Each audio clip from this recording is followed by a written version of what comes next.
चलिए कहाँ से जी सेकेंड पैराग्राफ है ना, इसमें और टू ऑटम है ना।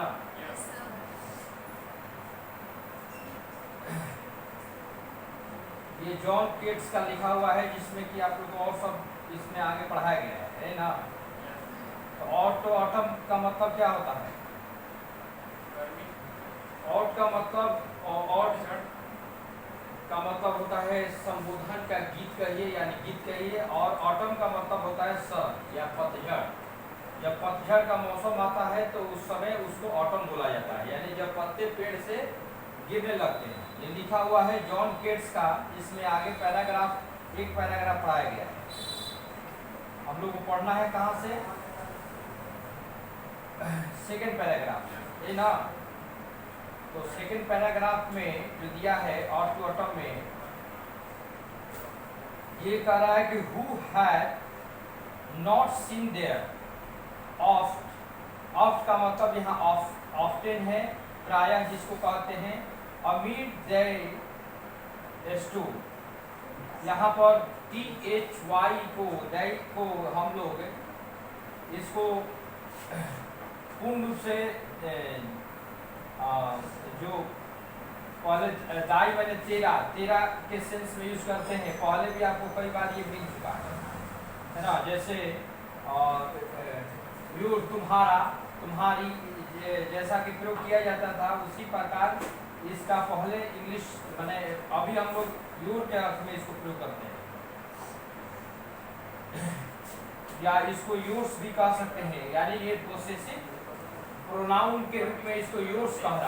जा रहा है, यानी तुम्हारा और तुम्हारी के रूप में। ये कह रहा है कि हु हैड मीन्स, हैज का मतलब यहाँ पर क्या है? हैज है। तो हु हैज नॉट सीन, और दाई मीन्स यहाँ तुमको, ये ऑब्जेक्टिव केस है यू, यानी ये जैसे यू हम लोग यूज करते हैं सब्जेक्ट के रूप में, उसी प्रकार पहले की अंग्रेजी में आपको दी ये आपका यूज होता था THEE ऑब्जेक्ट के रूप में। अब ये आज की अंग्रेजी में मीन्स मॉडर्न इंग्लिश में इसको हटा दिया गया है, जिसका अर्थ होगा किसने। हु का मतलब किसने, और तुम्हें अपनी दुकान के बीच नहीं देखा। स्टोर का मतलब यहाँ दुकान है। Who has not seen there oft amid thy store, यानी किसने तुम्हारे दुकान या अपनी दुकान के बीच नहीं देखा। अर्थात इसमें जॉन केट्स कह रहे हैं कि स्टोर का यहाँ सेंस दिया गया है। हमारे ये जो चैप्टर है उससे यदि कंसर्न करिए, यानी जिसका नाम है और टू ऑटम, यानी गीत काव्य का पतझड़ या पतझड़ का गीत, तो ये किसान के बारे में कह रहे हैं कि किसने जब फसल उग जाता है, फसल जब तैयार हो जाता है, तो किसान को किसने ऐसा, कौन ऐसा व्यक्ति है जो उनको स्टोर में नहीं देखा, यानी कि उनके खेतों में, खलिहानों में जो उनकी जो स्टोर किया हुआ अनाज है उसमें कौन ऐसा है जिन्होंने नहीं देखा। यानी किसान उस वक्त अपने खेतों में जो उनके फसल कट जाते हैं, उसके बाद जब स्टोर करने लगते हैं, उस समय की बात को ये बता रहे हैं।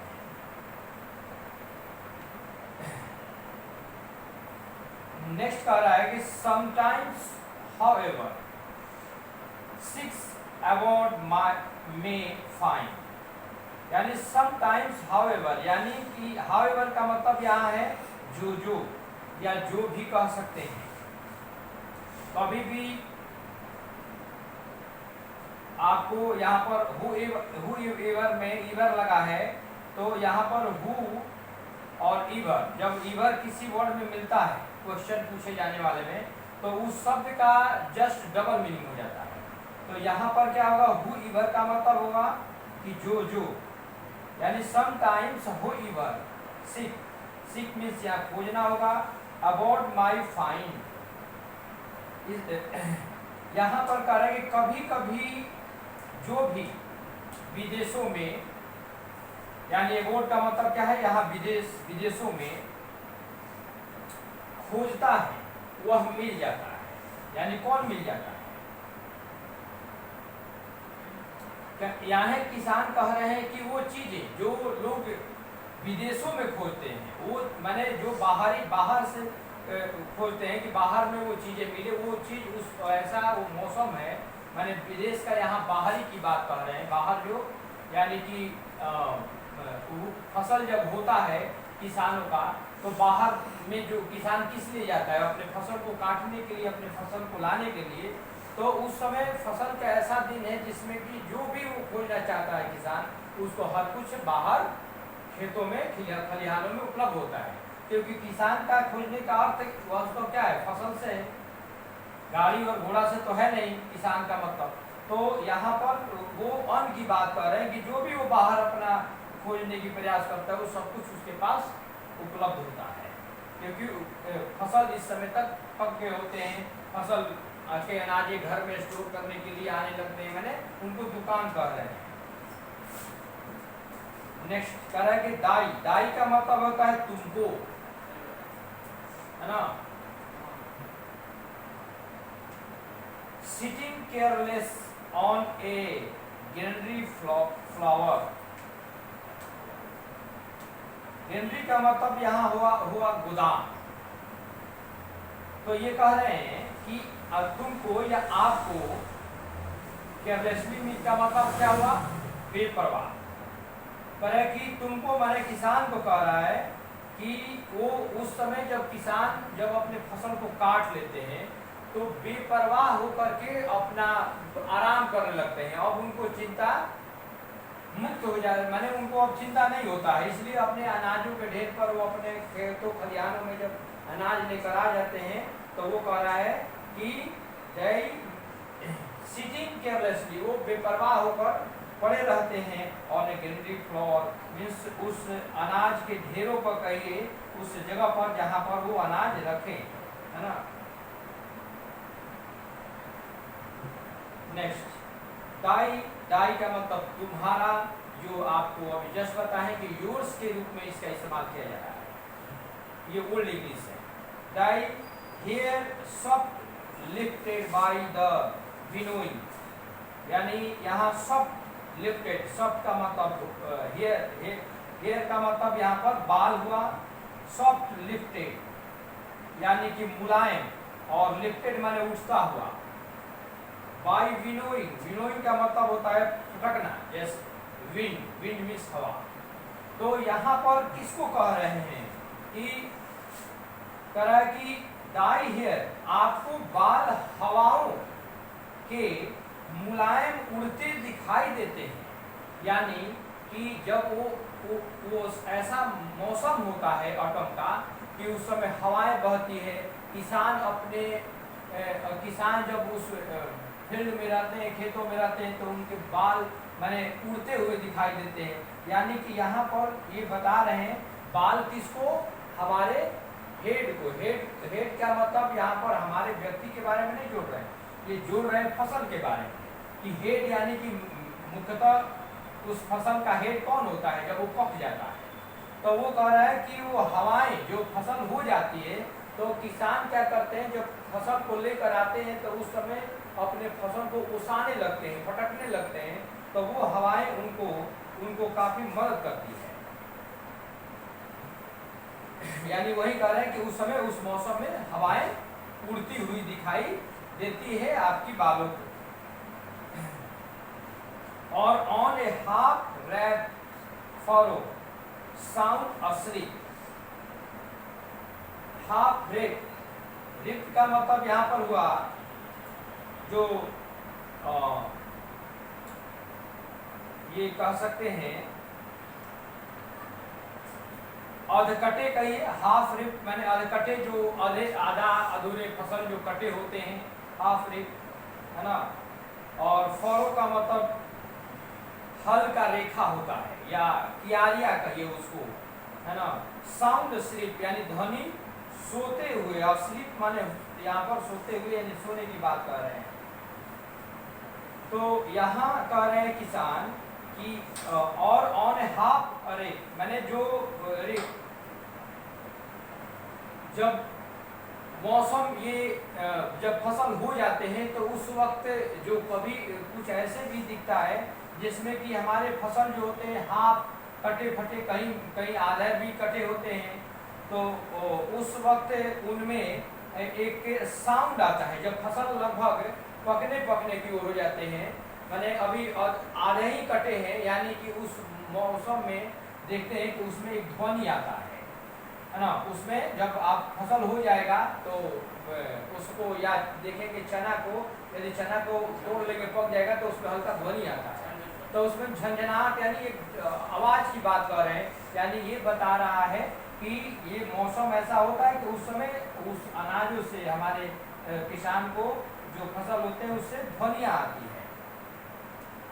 और मौसम वो होता है कि कुछ फसल कटे भी होते हैं और कुछ आधे भी आध कटे भी होते हैं, माने आधा ही कटा हुआ होता है। जॉल्ट विद फॉर्म, यहाँ पर तरह है कि ड्रॉज यानी मंद पड़ना, यानी कम, माने मंद पड़ना का मतलब एकदम कम हो जाना, यानी मंद पड़ना, स्लो हो जाना। विद फोम, फोम का मतलब गंधों से, है ना। ऑफ पॉपीज यानी अफीम, यानी ये कह रहा है कि ये ऐसा मौसम है कि उस मौसम में जो अफीम होते हैं वहाँ की, मैंने अफीम का मतलब फसल भी ले सकते हैं, यानी कि एक्चुअली अफीम के बारे में करें कि उस समय अफीम के जो गंध होते हैं वो आने लगते हैं खेतों से, और क्योंकि वो तैयार हो जाते हैं उस वक्त, अपने एकदम उच्चतम स्थिति में रहते हैं, है ना। और वाइल दाई हुक, यानी कि वाइल हुक, यानी कि यहाँ पर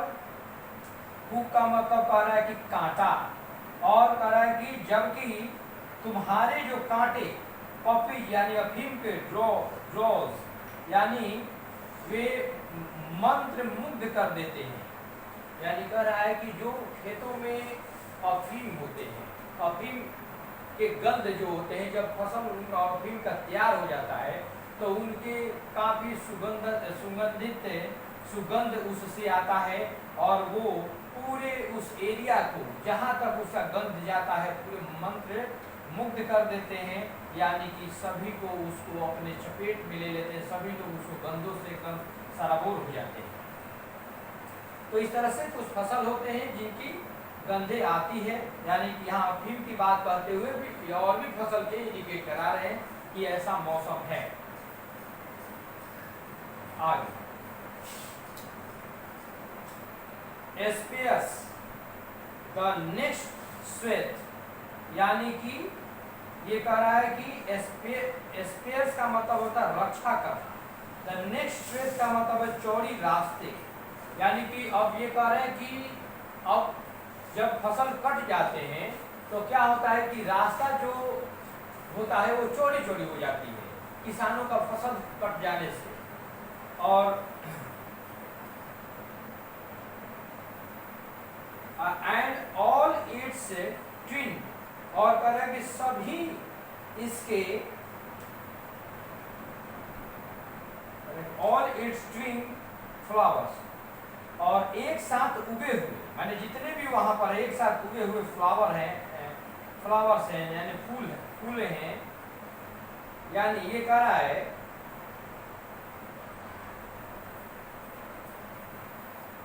कि जो जब फसल कट जाती है तो वो हमारी ये रक्षा करते हैं, और जितने भी एक साथ फूल उगे होते हैं वो सभी को रक्षा देते हैं, यानी वहाँ पर ये कह रहा है कि हमारी तो वहाँ रक्षा होती है कि हमारी जोड़े जोड़े चीज़ें हो जाती है, और भी जो फूल लिया हुआ वृक्ष है उसको भी जब फसल कटता है तो उसको भी और रक्षा हो जाता है फैलने में, बढ़ने में, क्योंकि उसकी आसपास के जब फसल कटते हैं और जो फूला हुआ, मैंने उस मौसम में जो अभी फूल रहा है, फूल रखा हुआ है, मैंने धरा हुआ मौसम है, वो उसको भी और भी फूलने में और भी बढ़ने में और भी अच्छी तरह विकसित होने में उसको रक्षा मिलता है, सहायता मिलता है। तो उसी को कह रहा है कि वाइल्ड डाई ये ट्विन फ्लावर्स, एक साथ जो उगे हुए फूल होते हैं, जो फूल को ये रक्षा करता है। एंड समटाइम्स लाइक ए ग्लेनर, और कह रहा है कि और कभी कभी, ग्लेनर का मतलब होता है यहाँ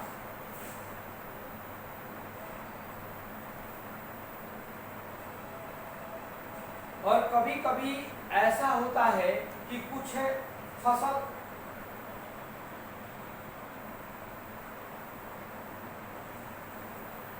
फसल ऐसे होते हैं जो अपने धैर्य के साथ, जो अभी जो मैंने उस मौसम में जो फसल अभी पूरी तरह से विकसित नहीं हुई है, यानी अभी पूरी तरह से उसमें फल नहीं लिया है, उसमें काफी धैर्य के साथ वो कर रहा है कि वो खड़े होते हैं, यानी उसमें बहुत धैर्य होती है और आपको भी उसमें वो धैर्यता में मदद करता है। दाउ मीन्स यू, माने आप, एंड डज यहाँ पर डोस्ट है, DOST, डोस्ट का मतलब यहाँ पर ये ओल्ड इंग्लिश है, आज की अंग्रेजी में इसको डज कहा जाता है, और यू डज कीप इसको कहिए, है ना, क्योंकि ये अभी के अंग्रेजी में चलेंगे तो तभी अर्थ आएगा, क्योंकि कह रहा है कि और कभी कभी संग्रह करने वाले, जो हम लोग रख लेते हैं, कीप कर लेते हैं, यानी कह रहे कि जो संग्रह करने वाले की तरह तुम अपनी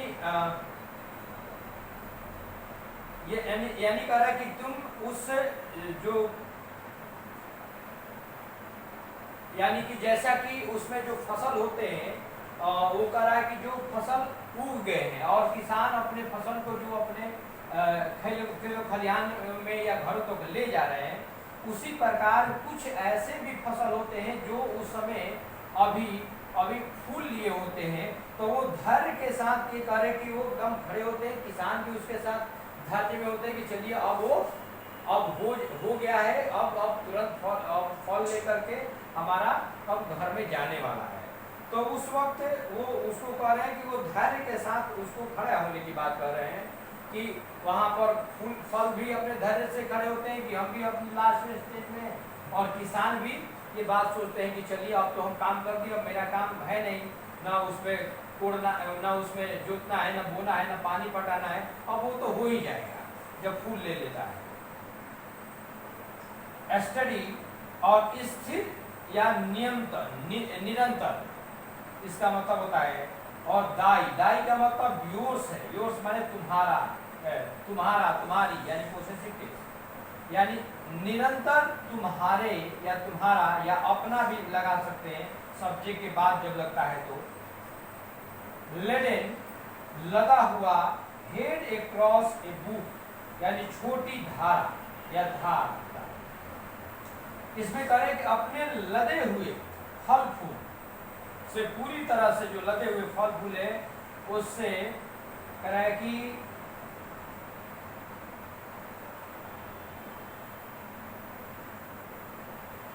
क्रॉस द बुक,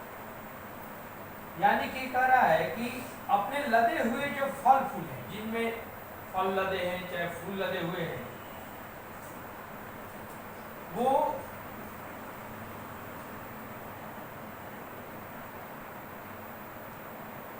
वो एक झील की बात यहाँ कर रहे हैं कि उस झील के किनारे पर वो एकदम स्थिर होकर अपने खड़े रहते हैं, इसलिए वो फलों को विकसित करने के, और बाई ए साइडर प्रेस, इसको हम लोग सीडर कहेंगे, है ना, ऐसे सीडर प्रेस इसको मैंने कहे तो अच्छा होगा, और करें कभी सीडर की नजदीक, बाई ए सीडर प्रेस, एक पेड़ का नाम है, यानी सीडर के नजदीक, विद द पेशेंट लुक, यानी खड़े होकर वो धैर्य के साथ दिखाई देते हैं। तो ये कह रहा है कि जो किसान होते हैं जब उनके फसल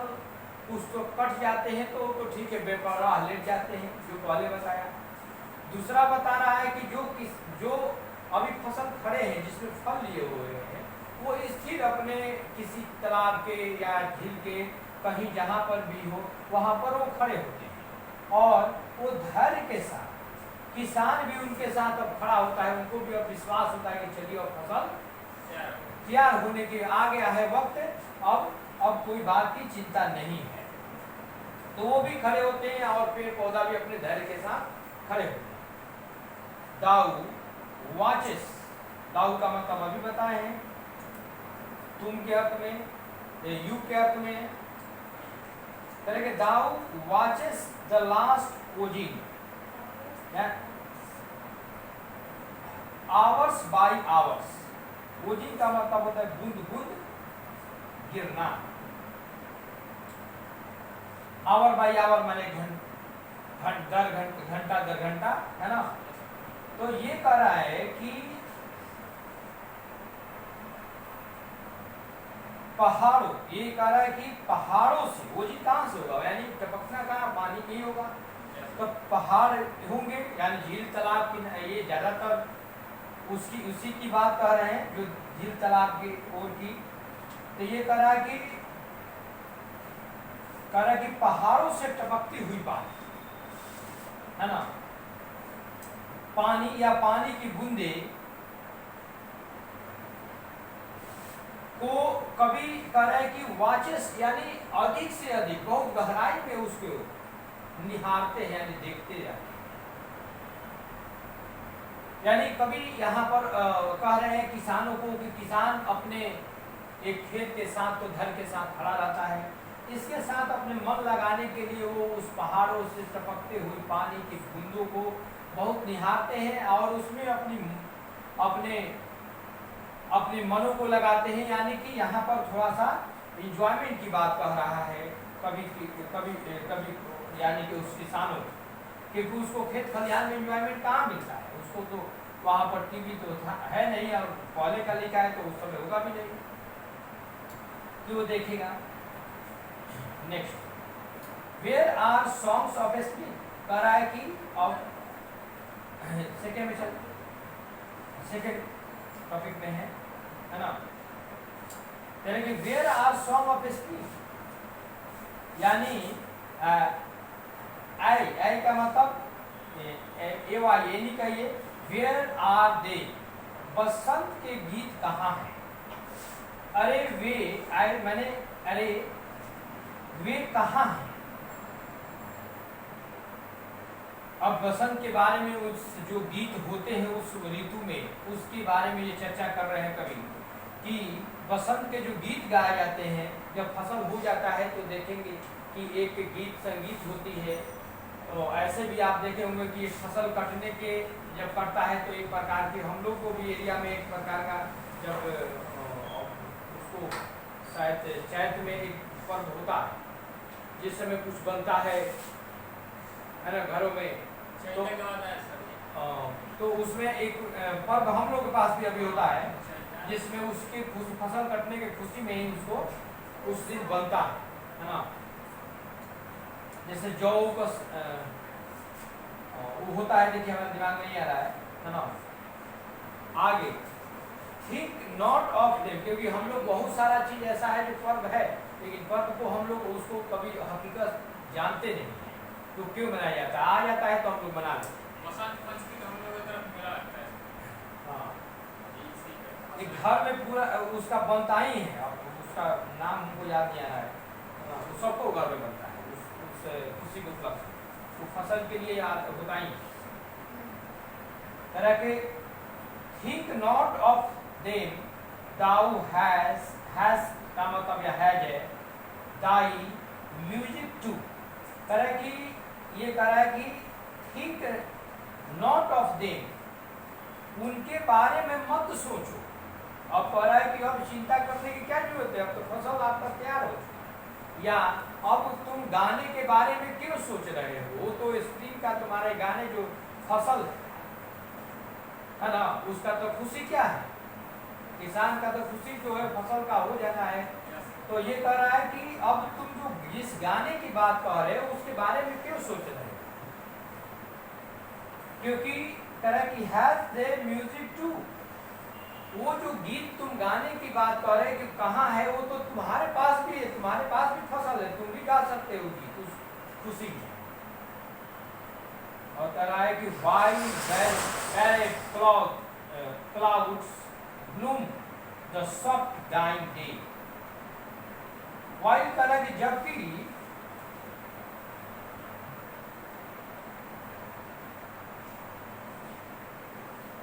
जबकि कह रहा है कि बैरल क्लाउड ब्लूम, जो मंडराते हुए बादल हैं, जो पूरे अपने खिलते हुए बादल हैं, उनको क्या करता है और सब ड्राइंग डे, वो मुलायम दिनों को ढक देता है। यानी कह रहा है कि जबकि तुम दिन के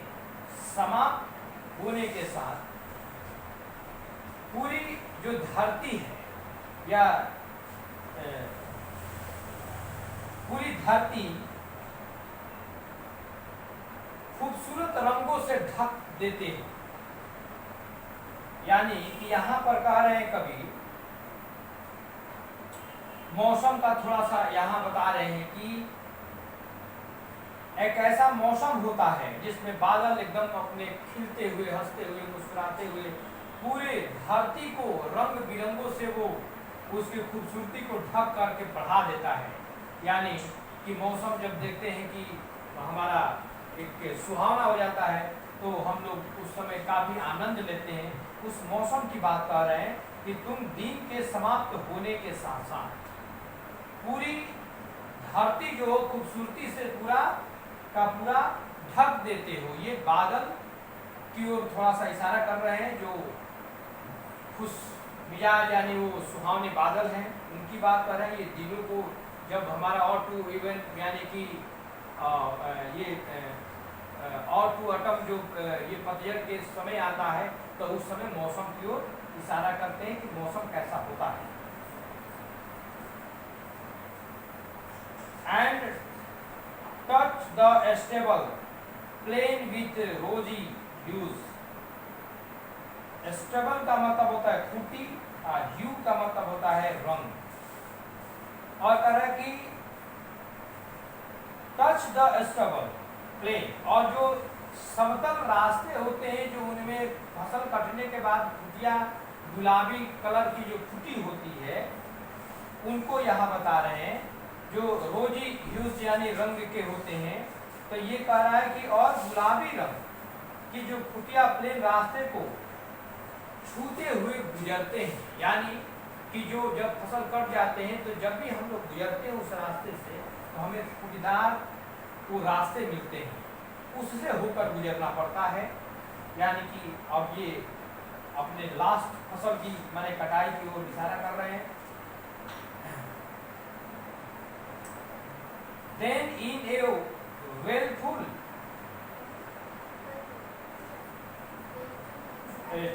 were the small gains more। यानी कि ये कह रहा है कि यहाँ पर गेंस का मतलब होता है मच्छर, और यहाँ पर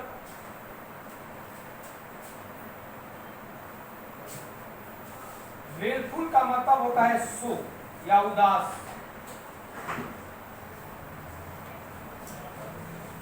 ये कह रहा है कि जब वो मौसम ऐसे आते हैं जिस समय जब फसल कट जाते हैं तो उस समय मौसम में जब पानी होती है, यानी कह रहे कि ऐसे तो ये कह रहा है कि फिर बीमारी वाले रंग के छोटे मच्छर पूरे अपने झुंड में बनकर होते हैं और वो शोक करते हैं। यानी कि क्षण का मतलब यहाँ शोक करना है। तो जब वो मौसम जब बरसात की होती है और बाहर जाते हैं तो कपड़े में मछला सब नहीं, जब बरसात की होती है, जब पानी जो खेतों में भरे होते हैं तो उस समय जो मच्छर उस खूंटीदार जो रास्ते हैं उनमें जो पानी कड़ी गड्ढे वगैरह में भर जाते हैं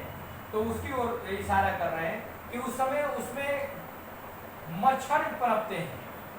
है ना। उस फसल के माने वो जो करते हैं उनकी गंदगी जो हो जाती है उससे, तो उसमें कह रहे हैं कि ये उस समय उससे बीमारी भी पैदा होती है ना। और मच्छर जब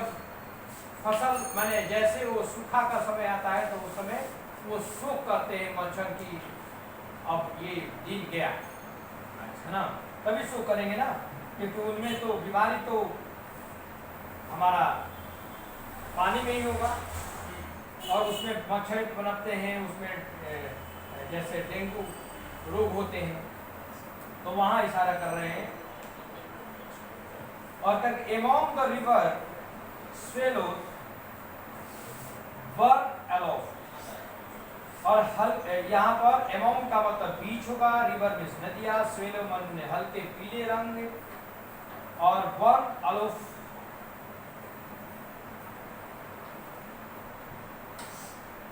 माने बर्न का मतलब जन्म होता है। और कह रहा है कि इसमें हल्के पीले रंग नदी के बीच में, और कह रहा है कि ऊपरी भाग में मच्छर पैदा करते हैं।